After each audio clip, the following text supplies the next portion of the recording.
ಬೇರೆಯವ್ರಿಗೆಲ್ಲ ಅವರು ಒಳ್ಳೆಯವರೇ, ಒಳಗಡೆ ಮಾತ್ರ ಇಷ್ಟು ಟಾರ್ಚರು. ಒಳಗಡೆ ಏನೂ ಇಲ್ಲ ಅವ್ರದ್ದು. ಸುಮ್ಮನೆ ಮೇಲೆ ನಾವು ಅಷ್ಟಕ್ಕಿದ್ದೀವಿ ಇಷ್ಟಕ್ಕಿದ್ದೀವಿ. ನನ್ನ ಹತ್ರ 21 ಸೆಟ್ ಇದೆ. ದೊಡ್ಡ ಸೊಸೆ 8 ಸೆಟ್ ತೊಗೊಂಬಂದವಳೆ. ನೀನು ತೊಗೊಂಬರ್ಬೇಕು ಒಡವಿಗಳು. ನನ್ನ ಹತ್ರ 21 ಸೆಟ್ ಐತೆ. ನೀನು ಈ ಥರ ಬಟ್ಟೆ ಹಾಕ್ತೀಯಲ್ಲ, ಇಂಥ ಬಟ್ಟೆಗಳು ಈ ಥರ ಎಲ್ಲ ಹಾಕ್ಬಾರ್ದು. ಹೋಗು ಬೇರೆ ತೊಗೊಂಬ ಬಟ್ಟೆ, ಬೇರೆ ತೊಗೊಂಬರ್ಬೇಕು. ಆಮೇಲೆ ದುಡ್ಡೆಲ್ಲ ನೀನು ಇಟ್ಕೊಬೇಕು. ಒಂದು ರೂಮ್ ಕೊಟ್ಟಿರಲಿಲ್ಲ, ಹೊಸ್ದಾಗಿ ಮದುವೆ ಆಗವ್ರೆ. ಒಂದು ರೂಮ್ ಆ ಹುಡುಗಿಗೆ ಪ್ರವೇಶ ಇಲ್ಲ. ಯಾಕಂದರೆ ಮಗನ ಟಿ ವಿ ನೋಡ್ಕೊಂಡು ಕುಂಡಿಸ್ಕೊಳೋದು 11 ಗಂಟೆವರೆಗೂ. ಅವಳು ನಿದ್ದೆ ಮಾಡಿಬಿಟ್ಮೇಲೆ ಕಳಿಸೋದು ಮಗನ್ನ ಹೋಗು ಅಂತ. ಅವನು ತಲೆದಿಂಬು ಹಿಡ್ಕೊಂಡು ಮಲ್ಕೊಳೋದು. ಅವನು ಹಿಂಗೇನಾದರೂ ಟಚ್ ಮಾಡೋಕೆ ಬಿಡ್ತಾ ಇರಲಿಲ್ಲಂತೆ. ಮಾಡಬಾರ್ದು ನೀನು.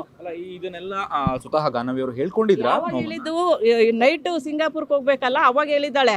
ಹಿಂದಿನ ದಿವಸ ಹೇಳ್ಬಿಟ್ಟಿದ್ದಿದ್ರೆ ನಾವು ಕಳಿಸ್ತಾ ಇರಲಿಲ್ಲ. ಅವಾಗ ಹೇಳಿದ್ದಾಳೆ, ಇಲ್ಲ ನೋಡೋಣ ಇವಾಗ ಏನಾದರೂ ಆಗ್ಬೋದು, ಅವ್ನಿಗೆ ಸ್ವಲ್ಪ ಇಷ್ಟ ಬರ್ಬೋದು ನನ್ನ ಮೇಲೆ, ಹೋಗಿ ಬಂದ್ಬಿಡ್ತೀನಿ ದೊಡ್ಡಮ್ಮ ಅಂತ. ಆಮೇಲೆ 10 ದಿವ್ಸಕ್ಕೆ ಮಾಡಿದ್ದವರು 4 ದಿವಸಕ್ಕೇ ಬಂದ್ಬಿಟ್ಟು 7 ಗಂಟೆ ಫ್ಲೈಟಿಗೆ ಬೆಳಗ್ಗೆನೇ ಕೂರಿಸ್ಕೊಂಡವನಂತೆ.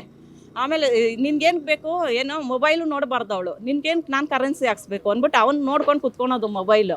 ಇವಳು ಅಲ್ಲಿ ಬರೋರ್ನೆಲ್ಲ ನೋಡಿಕೊಂಡು ಒಂದು ಗ್ಲಾಸ್ ನೀರು ಕೂಡ ಕುಡಿಯೋಕ್ಕೆ ಎದ್ದೋಗಿ ಶಕ್ತಿ ಇಲ್ಲಂತೆ ಅವಳಿಗೆ. ಆಮೇಲೆ ಏನು ತಿಂತೀಯ ಏನಿಲ್ಲ, ಏನೂ ಇಲ್ವಂತೆ. ಅಷ್ಟು ನರಕ ಯತ್ನೆ ಅನುಭವಿಸ್ಬಿಟ್ಟೆ ನಾನು ಏರ್ಪೋರ್ಟಲ್ಲಿ. ನೋಡೋರಿಗೆ ಬೇರೆಯವ್ರಿಗೆ ಹನಿಮೂನ್ ಟ್ರಿಪ್ಪು ಹಿಡ್ಕೊಳೋದು, ಒಂದು ಫೋಟೋ ಹಿಡ್ಕೊಳೋದು, ಇದಕ್ಕೆ ಹಾಕೋದು. ನೋಡೋರಿಗೆ ಹನಿಮೂನ್ ಟ್ರಿಪ್ ಹೋಗಿದ್ದಾನೆ ಅಂತ ತಿಳ್ಕೊಬೇಕು.